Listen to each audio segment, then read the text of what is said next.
السلام علیکم ورحمۃ اللہ وبرکاتہ۔ میرے پیارے بھائی اور دوستو، خواجہ قطب الدین بختیار کاکی رحمۃ اللہ علیہ قصبہ اوس معورہ النہر میں پیدا ہوئے۔ جب آپ 1.5 سال کے تھے تو آپ کے والد کا سایہ سر سے اٹھ گیا۔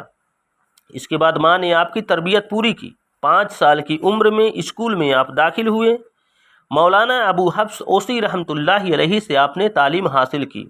اس کے بعد پھر بغداد کا سفر کیا۔ بغداد میں اپنی تعلیم پوری کر کے اپنے پیر و مرشد کی ہدایت پر ہندوستان تشریف لائیں اور دلی میں ایک جگہ پڑاؤ ڈال دیا۔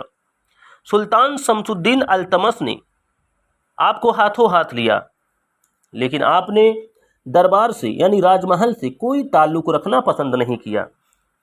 اس لیے سلطان کی ہر پیشکش جیسے وحدہ و جاگیر کو قبول نہ فرمایا اور پہلے قلعہ خری میں پھر ملکی جودین کی مسجد کے قریب فقیروں کی طرح زندگی گزارنی شروع کر دی۔ پھر بھی سلطان عقیدت کی وجہ سے آپ کے پاس برابر حاضری دیتا رہا۔ حضرت خواجہ قطب الدین بختیار کاکی رحمۃ اللہ علیہ کو شہر دلی میں آئے ہوئے کچھ ہی دن گزرے تھے کہ شیخ الاسلام مولانا جمال الدین بسطامی رحمۃ اللہ علیہ کا انتقال ہو گیا۔ مولانا کے انتقال کے بعد سلطان شمس الدین نے آپ سے درخواست کی کہ آپ شیخ الاسلام کا وحدہ قبول فرما لیں، لیکن آپ نے وحدے کو قبول کرنے سے انکار کر دیا۔ آخر یہ وحدہ شیخ نجم الدین سغرا کو، جو بہت بڑے عالم تھے، دے دیا گیا۔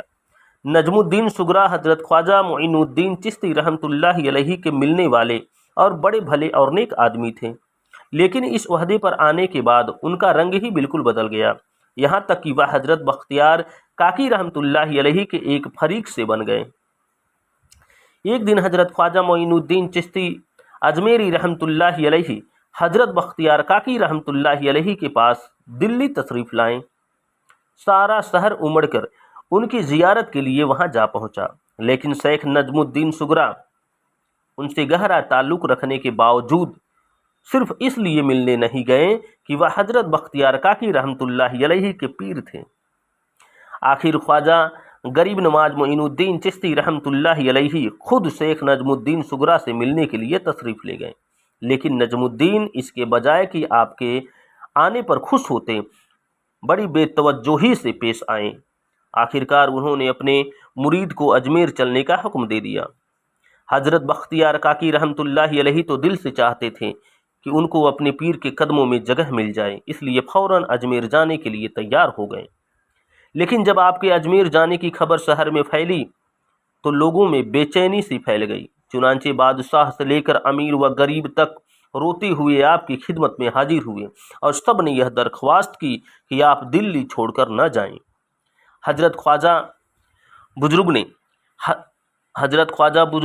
حضرت خواجہ قطب الدین بختیار کاکی رحمۃ اللہ علیہ کے ساتھ لوگوں کی یہ عقیدت و محبت دیکھی تو آپ نے ان کو اپنے ساتھ لے جانے کا ارادہ بدل دیا اور فرمایا کہ بابا، میں تم کو لے جا کر اتنے دلوں کو دکھ پہنچانا نہیں چاہتا، تم یہیں رہو، میں تمہیں اللہ کے سپرد کرتا ہوں اور دلی کو تمہارے سپرد کرتا ہوں۔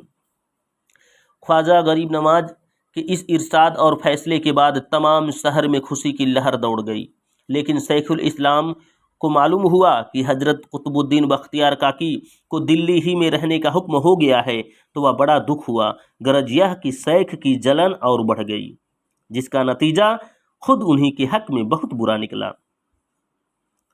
خواجہ قطب الدین رحمۃ اللہ علیہ نے دلی واپس آ کر پوری تیزی کے ساتھ دوسروں کو ہدایت کا راستہ بتانے اور تربیت کا کام انجام دینا شروع کیا۔ انہوں نے سرکار دربار سے باقاعدہ کوئی تعلق نہیں رکھا اور نہ صرف اس کو اپنی زندگی کا اصول بنایا بلکہ اپنے پورے سلسلے کا وصول بنا دیا کہ حکومت و دولت سے بے نیاز رہ کر اپنا کام کرنا ہے، لیکن اس بے تعلقی اور بے نیازی کے باوجود عام و خاص اور شاہ و گدا سبھی ان سے عقیدت رکھتے تھے۔ اس عقیدت کا اندازہ اس سے کیجئے کہ سلطان شمس الدین ہفتے میں 2 بار حاضری دیتا۔ حضرت قطب الدین بختیار کاکی رحمۃ اللہ علیہ کو نوعمری کے زمانے ہی سے عبادت و ریاضت کا شوق تھا، چنانچہ آپ کی بندگی کا یہ حال تھا کہ آپ دن رات میں نماز